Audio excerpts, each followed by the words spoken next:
I was not born into a rich family. My parents were not highly educated. I failed my university entrance exams 3 times. 3 times. Finally, I joined a teacher's college. People said it was nothing special. But for me, it became the best place to learn life. I applied to Harvard 10 times, rejected. Every single time. Not once did they say yes. That kind of life hurts. It breaks confidence. I was frustrated. I worked as a teacher. I earned just $10 a month. It was not easy.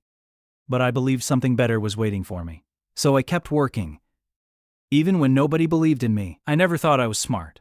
Others didn't think so either. They said my ideas were strange, different, crazy. Nobody agreed with me. In 1994, I saw a computer for the first time. And I felt something. This could change the world. I didn't know how big it would become. I just trusted that feeling. Later, I met great people. People who changed the world. And I noticed one thing about them. They are always optimistic about the future. They don't complain. They focus on solving problems. Here is the truth. Opportunity lives where people complain. Most people complain and stop. Few people ask, what if I solve this? If everyone agrees with an idea, then it's already too late. So if people doubt you, if you fail again and again, if your idea sounds crazy, you're not wrong. You're just early.